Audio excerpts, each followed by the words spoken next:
오늘 우리에게 주시는 하나님의 말씀 봉독해 올립니다. 사도행전 20장 1절에서 6절까지 있는 말씀입니다. 소요가 그침에 바울이 제자들을 불러 권한 후에 작별하고 떠나 마게도냐로 가니라. 그 지경으로 다녀가며 여러 말로 제자들에게 권하고 헬라에 이르러 거기 석 달을 있다가 배 타고 수리아로 가고자 할 그때 유대인들이 자기를 해하려고 공모함으로 마게도냐로 다녀 돌아가기를 작정하니 아시아까지 함께 가는 자는 베레아 사람 브로이 아들 소바도와 데살로니가 사람 아리스다고와 세군도와 더베 사람 가이오와 및 디모데와 아시아 사람 두기고와 드로비모라. 그들이 먼저 가서 드로아에서 우리를 기다리더라. 우리는 무교절 후에 빌립보에서 배로 떠나 닷새 만에 드로아에 있는 그들에게 가서 이래를 머무니라. 아멘. 예, 오늘 사도행전 20장에 있는 말씀 길이 막힐 때라는 제목으로 하나님 말씀 전하도록 하겠습니다. 아마 여기에 계신 여러분들은 다 이제 자녀분들을 다 이제 어느 정도 다 장성했을 것 같은데요. 여기 해당되는 친구가 우리 한별이 혼자 있네요. 예. 부모가 자녀들을 키울 때 우리 아이의 달란트가 무엇인가, 적성이 무엇인가 찾아서 그 개발시켜 주는 것이 또 부모의 역할입니다. 그래서 저는 항상 그런 부탁을 합니다. 가능한 한 많은 것을 한번 시켜봐라. 뭐 축구도, 뭐 농구도, 배구도 이런저런 운동 다양하게 시켜보고 미술, 음악 할 수만 있다면 많은 것을 하다 보면 그 중에 잘하는 것이 분명히 하나는 있다. 하나도 없는 경우는 없으니까요. 예수님의 그 달란트 비유를 보면 기본적으로 뭐 몇 개죠? 하나, 5개, 10개인가요? 예? 예. 아무튼 아무리 적어도 하나는 다 가지고 있습니다. 그러니까 부모의 역할은 달란트, 내 자녀에게 하나님께서 허락하신 달란트가 무엇인지 찾아갖고 그것을 이제 개발시켜 주는 것이 부모가 해야 할 아주 중요한 역할이라고 이렇게 말씀을 드렸습니다. 그런데요, 이 학교를 다니다가 이제 대학교를 들어갈 때 전공을 선택을 해야 합니다.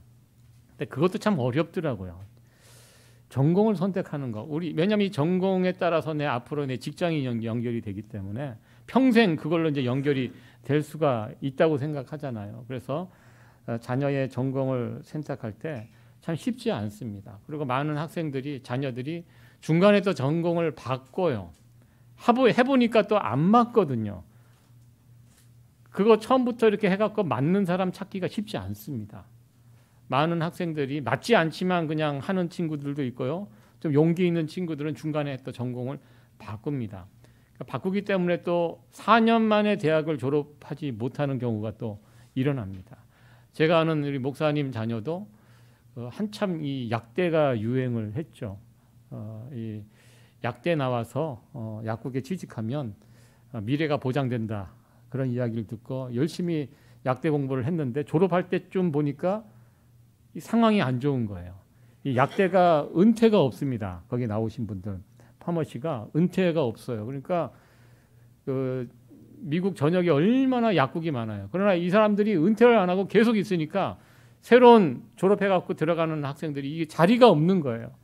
그래서 제 친구 그 자녀도 졸업할 때가 됐는데 보니까 자리가 없는 거예요. 그래서 급하게 전공을 또 바꿔갖고 2년을 더 다니면서 다른 전공으로 또 이번에 졸업을 하고 또 취직을 하고 이렇게 하는 것을 보면서 참 이게 쉽지 않구나라는 것을 보게 됩니다.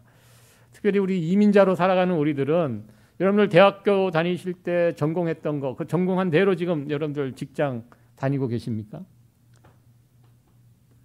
거의 아니죠. 연결이 안 되는 경우가 훨씬 더 많은 것을 보게 됩니다.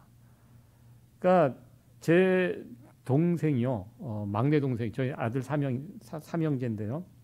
지금 병원에서 방사선과에서 일을 합니다. 보니까 거의 한 25년, 30년 가까이 지금 대학 졸업하고 나서 쭉 그 한 병원에서 일을 하는데요.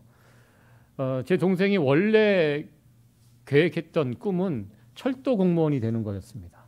그때 당시에 철도 대학이라는 데가 있어서요. 거기 가면은 국비로 다 다닐 수가 있어요. 대신 성적이 좀 들어갈 때 높죠. 근데 교회 저희 집안 형편이 뭐 그렇게 썩 좋지 않아서 너는 여기를 가라. 여기를 가면 학비도 없고 또 졸업을 하면 취직도 걱정 없고, 그래서 열심히 공부를 해갖고 성적이 충분히 됐습니다. 우리 셋 중에 그래도 제일 똑똑해갖고 공부를 제일 잘해서 그 철도 대학을 들어갈 수 있는 점수를 받았습니다. 그런데 이 친구가 제 동생이 그 친구들하고 설악산에 놀러 갔다 왔는데 보니까 그 대학을 원서 내는 그 마감일이 지나가 버린 거예요. 네, 지금 생각해도 제가 막 화가 막 나기 시작하는데요.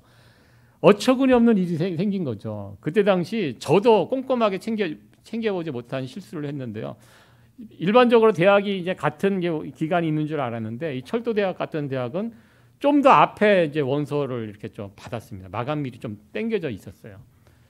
그거를 그걸 모르고 있다가 원서를 넣으려고 보니까 마감이 그냥 지나가 버린 겁니다. 그럼 어떻게 합니까? 그 해에 그 대학을 갈 수가 없는. 일단 저한테 많이 맞았고요. 예. 뭐 이게 어떻게 그걸 잊어먹고, 저도 막 속이 상해서 그렇게 했는데 뭐 다 이제 지나가고 어떻게 하겠습니까? 그래서 야, 그 다음에 네가 밥 먹고 살 만한 직업이 연결될 만한 게 뭐가 있을까 찾다가 그 방사선과가 있었습니다. 그래서 그것으로 연결해 갖고 그래서 이제 그 대학을 들어갔습니다. 그 과로 들어가서 그 대학을 결국 졸업을 하고요. 그러고 나서 지금까지 그 직업을 가지고 지금도 살고 있습니다. 참 어떻게 보면 지나보면 되게 우연치 않게 걸린 일입니다. 처음에 계획했던 것하고 완전히 다른 그 길을 갔지만 결국 그 일을 통해서 지금까지 살아가고 있고요. 아마 그걸 통해서 아마 은퇴할 때까지 그 일을 계속 할 것이라고 생각을 해봤습니다. 그러고 보면 참 우리에서 인생에서 일어나는 일들이 참 그런 일들이 참 많아요. 계획하지 않았던, 원하지 않았던. 저도 가끔 그런 생각을 합니다. 제가 미국에 와서 이제 살고 있는데요. 미국에 들어올 때 제가 뉴욕에서 살게 될 것이라는 것은 계획이 없었습니다. 여러분들은 어떠하십니까? 제가 아는 어느 목사님은요, 뉴욕에 여행 왔다가 가슴이 뜨거워져서 뉴욕에 있는 죽은 영혼들에 대한 이 가슴이 뜨거워져서 한국에서 직장생활, 일반 직장생활 잘 하시던 분이었거든요. 한국에서 직장을 그만두고 신학교 가서 준비해갖고 결국 뉴욕에 와서 여기 와서 개척해갖고 여기서 목회를 하시는 그런 목사님을 제가 뵌 적이 있습니다. 그런 분은 아주 열에 하나, 백에 하나 그런 분이고요. 저는 뉴욕에 올 때 뭐 그렇게 뜨거운 가슴을 가지고 오지는 않았거든요. 처음에 저의 계획에는 뉴욕이 없었습니다. 살다 보니까 어느 날 보니까 제가 뉴욕에서 살고 있는 것입니다. 여러분들은 어떠하십니까? 여러분들 인생 계획 속에 처음부터 뉴욕이라는 이 도시가 계획되어 있으셨습니까? 아마 여러분들 가운데 그런 분들도 계시겠지만 많은 분들은 살다 보니 하루하루 살다 보니 어느 날 보니까 뉴욕에 와서 우리가 살고 있는 이런 경우가 아마 대부분이 아닐까 이렇게 생각을 해보았습니다. 오늘 본문 속의 내용도 좀 이와 비슷한 내용입니다. 사도 바울이 원래 계획했던 선교 장소가 있었습니다. 그런데 그곳을 가지 못하고 계획하지 못한 그런 선교지로 가야 되는 이런 상황이 벌어지는 것을 오늘 본문을 통해서도 보게 됩니다. 우리가 그동안 사도 바울이 사역했던 그 지역들을 이렇게 지도로 이렇게 보았는데요. 지난 시간에는 에베소 지역에서 사도 바울이 사역했던 저 아시아라고 지금의 터키 지역의 저 에베소 저 지역을 우리가 살펴봤습니다. 그동안 사도 바울 1차, 2차, 3차 전도 여행을 통해서 각 지역의 교회들이 세워졌습니다. 예루살렘 교회가 세워졌고 안디옥 교회가 세워졌고 그 다음 유럽으로 건너가서 빌립보 교회, 저기 보면 마게도냐, 아가야 이쪽이 이제 유럽 지역인데요. 고린도 지역에 교회가 세워졌습니다. 그리고 2차 전도 여행이 끝나고 3차 전도 여행은 다시 아시아로 건너와서 이 에베소 지역에서 사도 바울이 3년을 머물면서 여기에 또 교회가 세워졌습니다. 지난 시간에 사도 바울이 이곳에 머물러 두란노 서원을 통해서 하나님 말씀을 힘껏 전하니까 이곳에 부흥의 역사가 일어나서 많은 사람들이, 특별히 우상을 섬기는 사람들이 우상을 버리고 하나님께 돌아왔던 그런 역사가 있었다고 말씀을 드렸습니다. 그러나 이곳에서 한 3년 정도 사역을 하다 보니까요, 그동안 우상을 섬기고 우상을 만들고 팔던 사람들이 불만이 생깁니다. 왜냐하면 예수 믿는 사람들 때문에 자신의 그 업이 그냥 다 사라지는, 사람들이 우상을 안 사는 거예요. 우상을 만들어서 팔고 그걸 통해서 수입을 얻고 살아가야 될 사람들이 더 이상 우상을 살지 않으니까 그곳에서 책을 막 은 5만씩 모아가지고 불에 태워버렸다고 하는 그런 역사가 있었잖아요. 그러니까 이 에베소라는 도시에서 우상이 발을 붙일 수가 없게 되니까 그 우상을 그동안 믿고 섬겼던, 만들었던 사람들이 폭동을 일으킵니다. 그래서 그 폭동 때문에 더 이상 사도 바울이 이곳에 머무를 수가 없게 되었습니다. 그래서 사도 바울은 다시 또 옮겨갑니다. 유럽으로. 오늘 성경 본문에 보면 바로 그 이야기를 하고 있습니다. 오늘 1절에 보면 소요가 그침에 바울이 제자들을 불러 권한 후에 작별하고 떠나 마게도냐로 가니라, 이렇게 1절에 이제 설명을 하고 있습니다. 1절이 그렇게 해서 마게도냐, 다시 유럽 지역으로 옮겨갑니다. 그래서 저기에서 3개월을 머문 장소가 성경에 나와 있지 않는데요, 성경학자들은 고린도 지역에 사도 바울이 머물렀다라고 이야기합니다. 이 고린도 지역에 3개월 머물면서 이곳에서 무엇을 했냐면 여기에서 편지를 썼는데요, 그때 쓴 편지가 바로 로마서입니다. 참 기가 막힙니다. 아시아 에베소에 그냥 머물러서 사역을 열심히 했다면 사실 이 로마서를 쓸 시간이 없었거든요.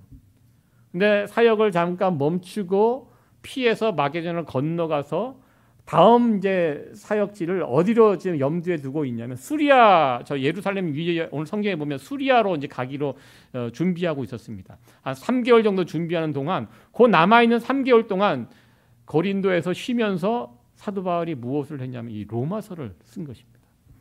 오늘날 이 신약 성경에서 로마서가 차지하는 비중이 상당히 큽니다. 이 로마서가요, 우리 기독교 교리의 핵심이 되는 책이 로마서거든요. 이 귀한 책이 그런 사도 바울이 이런저런 일들을 통해서 쓰여지게 되었다는 것입니다.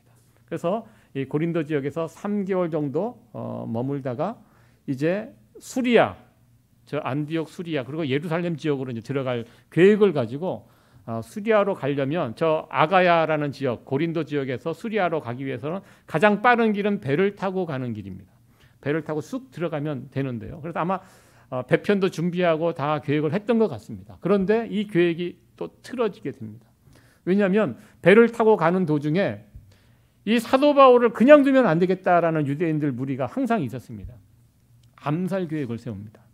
배를 타고 건너가는 그 배에서 제거해버리자. 그래서 배 타고 갈 계획을 세우고 있던 사도 바울이 자신을 죽이려고 하는 암살 계획을 알게 됩니다. 그래서 어떻게 합니까? 배로 옮겨 수리아까지 가는 것을 취소합니다. 포기합니다. 그리고 걸어갑니다.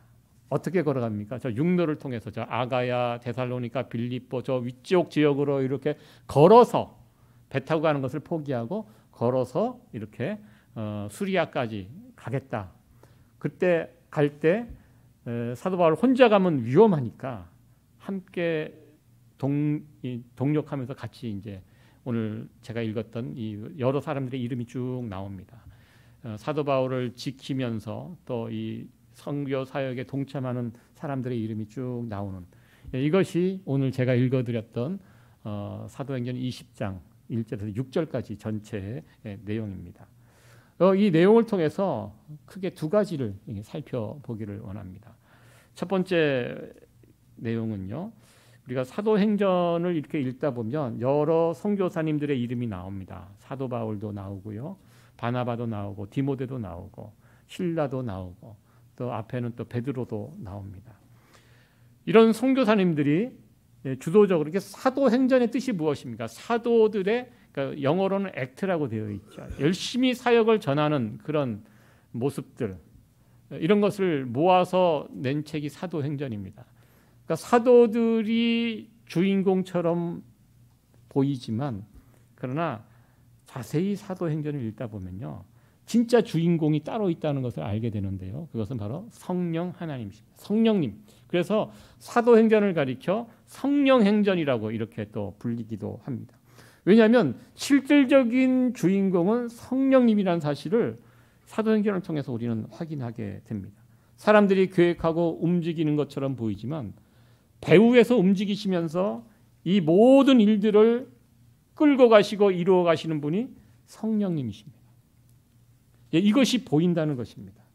여러분들 사도 바울의 인생 여정 보면 성령님께서 다 인도하셨습니다. 이것을 사도 바울만 이렇게 하셨습니까? 저와 여러분들도 동일하게 성령님께서 우리의 인생을 여기까지 인도해 주셨습니다. 여러분 이 사실을 믿으십니까? 우리는 나름대로 이런저런 계획을 세웁니다.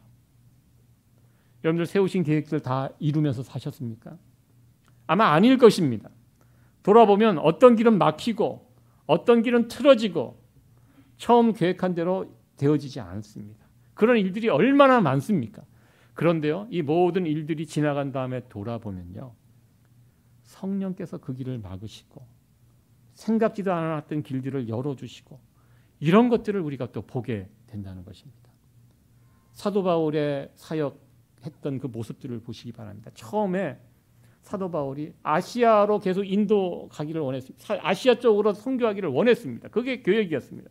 근데 어느 날 밤에 성령님이 나타나셔서 유럽으로 건너가라 이렇게 말씀을 주셨습니다. 그래서 그 말씀에 따라서 전혀 계획에도 없던 유럽으로 건너가서 생전 경험하지도 못했던 그런 문화적으로 익숙하지 않은 그런 빌립보나 데살로니카나 고린도나 이런 지역으로 사도 바울이 돌아다니면서 복음을 전했는데요. 지나고 보니까 거기에 교회들이 세워지고 거기에 하나님의 계획과 성령님의 인도하심이 지나고 보니까 거기에 있었던 것입니다. 그리고 계속해서 유럽으로 한번 건너갔으면 또 계속 가야 되잖아요. 유럽으로, 로마로, 스페인으로 가야 되는데 사도 바울의 꿈은요, 땅끝이 그 당시 스페인이었습니다. 로마를 지나 스페인까지 가는 것이 사도 바울의 계획이었습니다. 그러나 그 계획대로 다 하지 못했습니다. 사도 바울의 꿈은 로마에서 멈췄죠. 계속 로마로 가야 되는데 갑자기 또 턴해서 이번에 다시 아시아로, 이 에베소가 어디냐면 터키 아시아 지역입니다. 보면 다시 건너와서 아시아 에베소에서 거기서 3년을 머물도록, 누가 하셨습니까? 사도 바울의 의도가 아닙니다. 성령님께서 그쪽으로 다시 이끌어 가셨습니다. 그곳에서 또 사역을 그렇게 또 했습니다. 그러니까 사도 바울이 처음부터 자신의 계획대로 이루어진 일이 아니에요. 하다 보면 하나님께서 길을 막으시고 막히니까 또 열리는 길을 향해 또 나가고 이렇게 어떻게 보면 사도 바울은 성령님에게 끌려다니는 사역을 했습니다. 자기가 주도적으로 하는 일들이 아니었습니다. 우리가 사도 바울이 돌아다녔던 그 선교 1차, 2차, 3차 전도 여행의 지도를 보면 야, 사도 바울이 참 많이도 돌아다녔다 이렇게 봅니다. 그런데요, 보면 막 겹치는 데도 있고요. 주도 면밀하지가 않아요. 여기 갔다가 저기 갔다. 왜 이렇게 했을까? 처음부터 철저하게 계획을 세워서 이렇게 처음부터 이렇게 좀 이렇게 갔으면 좋았을 텐데 요즘 같으면 차 타고 다니면 그래도 편한데 예전 다 걸어 다니고 배 타고 다니고 얼마나 그게 힘들어요. 그런데요, 효율적이지 못하게 여기 갔다가 저기 갔다가 왜 이렇게 다녔을까? 왜 그렇게 다녔습니까? 사도 바울의 의도가 아닙니다. 성령 하나님께서 그때그때 필요한 곳에 이렇게 끌고 다녔던 그런 사도 바울의 선교의 그 루트를 우리는 보게 됩니다. 그러니까 여기서 중요한 것이 있습니다. 그것은 사도 바울의 태도입니다. 사도 바울은 자신의 계획이 틀어졌을 때, 막혔을 때 이것 때문에 힘들어하지 않았습니다. 짜증내거나 화내지 않았습니다. 오늘도 배를 타고 이제 갑니다. 갈 계획을 세웠습니다. 아마 배표까지 다 끊었을 것입니다.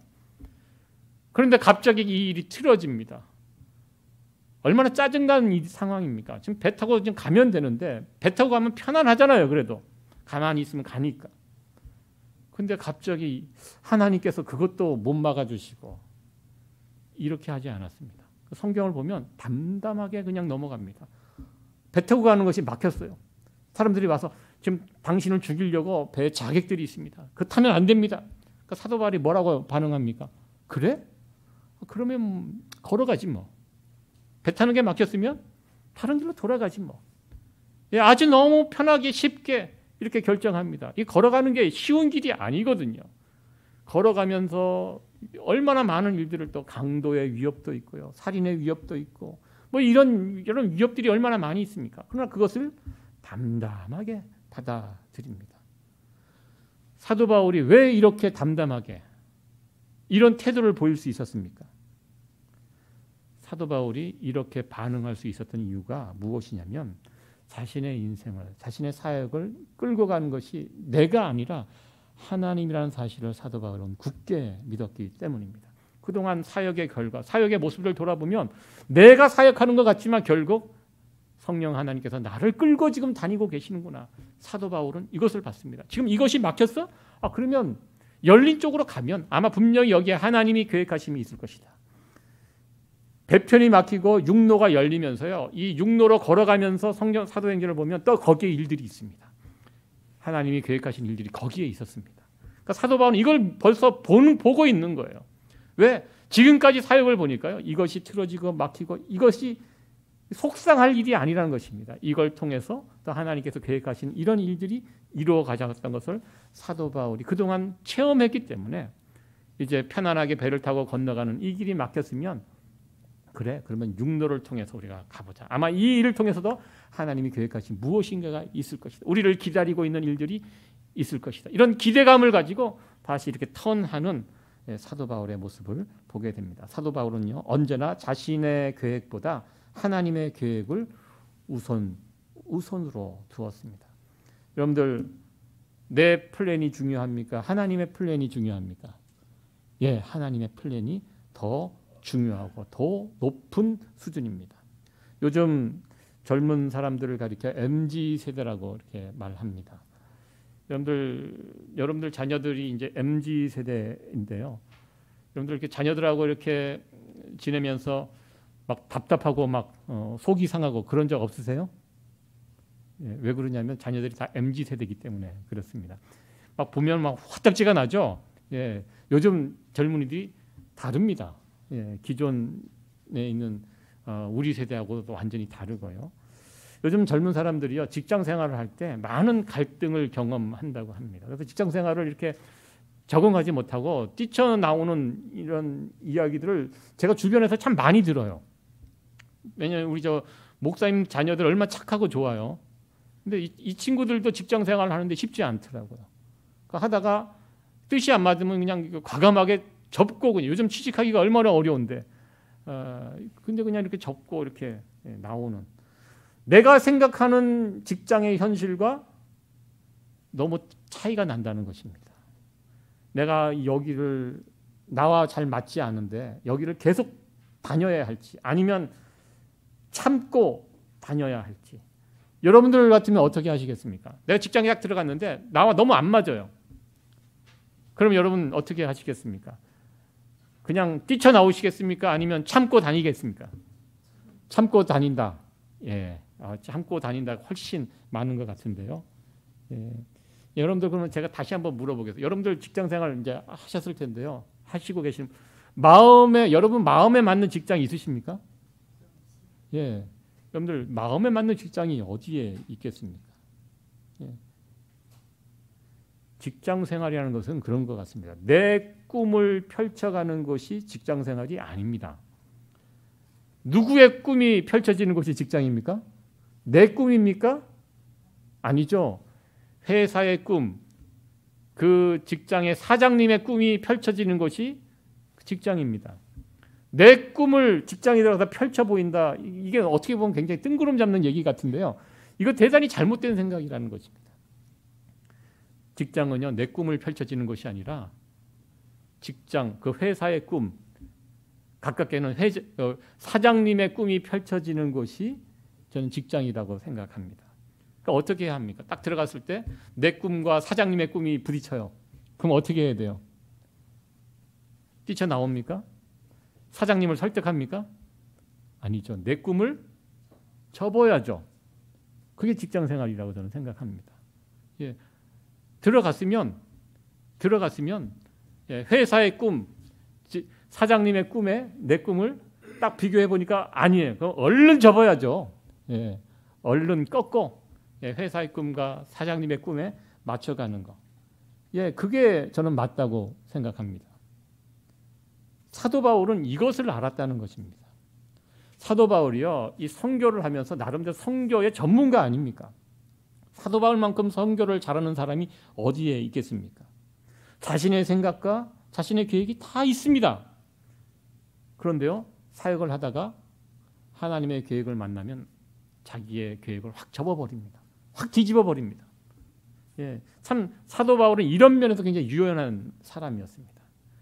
그냥 고집불통으로 꺾지 않고 죽으면 죽으리라 하고 그 자리에 버티면서 고집 피우고 이렇게 하지 않고요. 사역을 하다가 어떤 어려움의 문제가 왔을 때 생각해보고 아, 이게 하나님의 계획이 다른 데 있구나 생각하면 얼른 자신의 계획을 접고 그냥 확 바꿔서 그 하나님의 계획을 따라가는, 예, 언제나 하나님의 뜻과 하나님의 계획을 먼저 두고 거기에 맞춰가는 이 사도 바울의 사역의 모습을 보게 됩니다.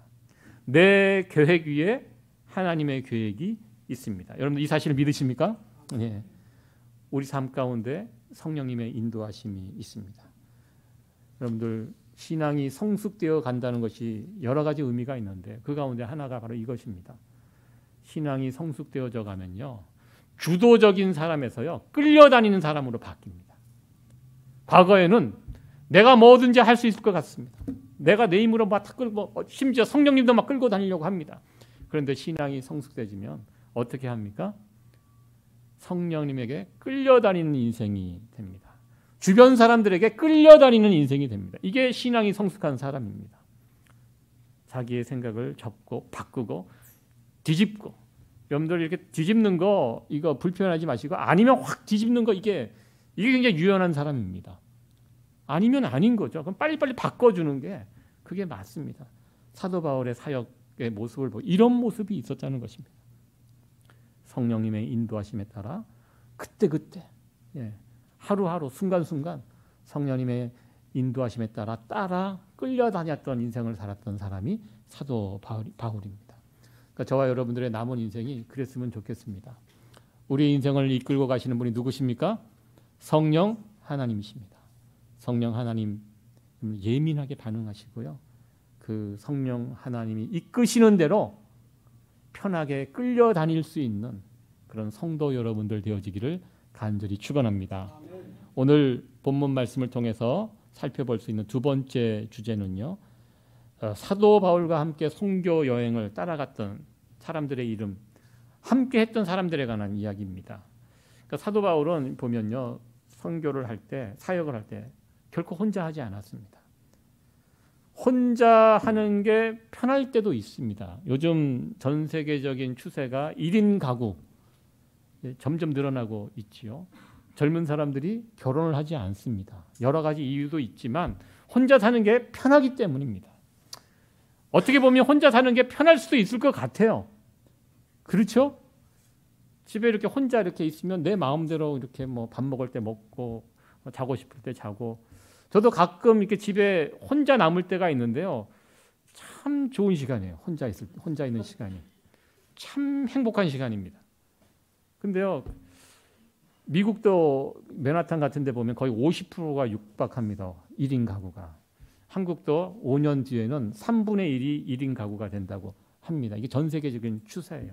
혼자. 그래서 혼자 밥 먹고 혼자 그 1인 식당, 그리고 또 뭐가 있는 1인 뭐 호텔, 주거지, 혼자 지내는, 그래서 혼자 쓰는 가구, 뭐 이런 시장들이 요즘 많이 이제 활성화가 되고 있다고 합니다. 참 바람직하지 않은 모습이 아닌가 생각이 됩니다. 하나님께서는 사람을 독처하는 거 좋지 못해서 짝을 맺어주시고 함께 더불어 살아가도록 이렇게 하나님께서 우리를 창조해 주셨는데요. 어쩌면 창조 원리에 반하는 그런 모습이 아닌가 생각이 됩니다. 이 교회 일도요, 예, 혼자 하는 것보다 같이 하는 게, 사도 바울이 오늘도 보면요, 7명을 같이 데리고 다닙니다.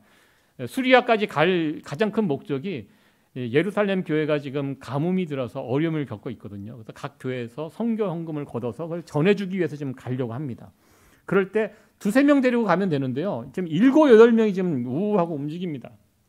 그러니까 사도 바울이 몇 사람 데리고 가는 게 훨씬 그렇잖아요. 어디 가면 다 숙박비 다 들잖아요.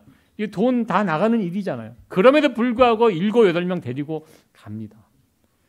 단지 돈을 전해주는 것이 아니라 그 각 교회에서 대표자들을 데리고 가서 물질과 함께 그들의 따뜻한 마음을 전해주고 싶은, 우리가 너와 당신과 고난당하는 당신과 함께하고 있습니다 라는 것을 보여주기 위해서 일부러 이 많은 인원을 데리고 이렇게 함께하는 사도 바울, 이게 의도적입니다. 이렇게 하는 모습들을 보게 됩니다. 그러니까 교회의 일이라는 것이요, 혼자 하는 게 아니라는 것입니다. 그러니까 같이 하려면 나와 같이 하는 사람들이 있어야 돼요. 사도 바울을 보면요, 그 옆에 항상 같이 하는 사람들이 있습니다. 1차 때는 바나바, 마가 있었고요. 2차 전도 여행 때는 실라가 있었고 디모데, 그리고 누가가 있었습니다. 그리고 오늘 3차 전도 여행 때는 나와 있는 4절에 보면 모두 7명의 사람들이, 사도 바울과 했던 사람들이 여기 나와 있습니다. 사도 바울의 선교 여행 1차, 2차, 3차 이렇게 보면요, 사도 바울과 함께 동역했던 사람들의 숫자가 점점 더 늘어나는 것을 보게 됩니다.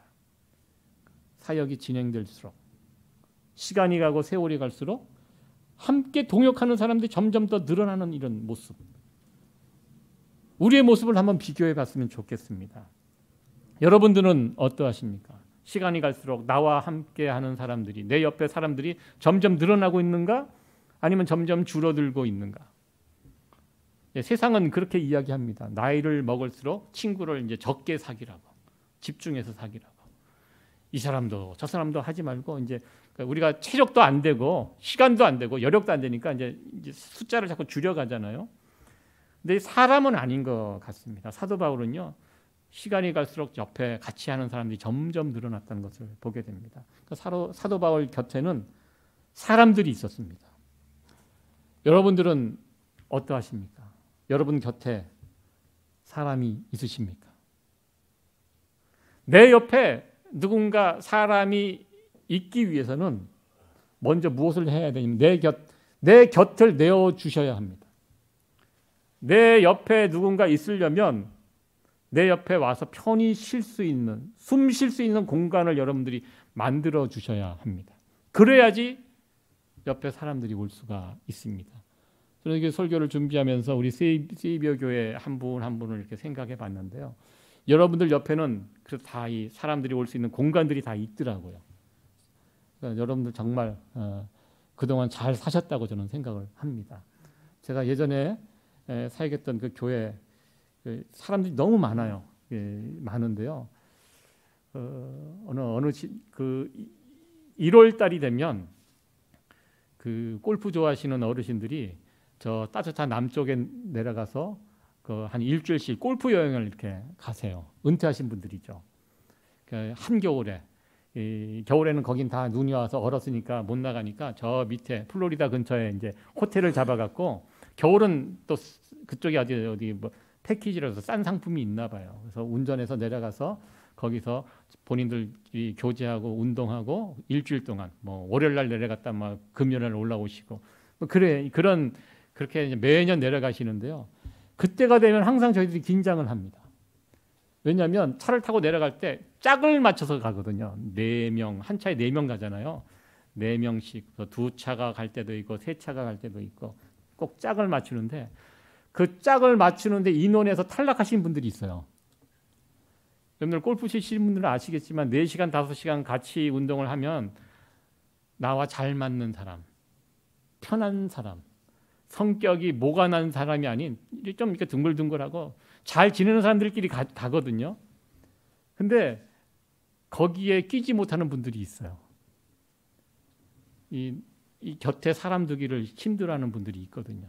그러면 그분들 몰래 모아서 싹 내려가면 이분들 이제 교회 오시면 입이만큼 나와갖고 난리가 납니다. 그러면 저희들 이제 부목사들이 찾아다니면서 위로하고 신방하고, 그러면서 제가 느낀, 나도 언젠가 나이를 먹었을 때 이렇게 살면 안 되겠구나.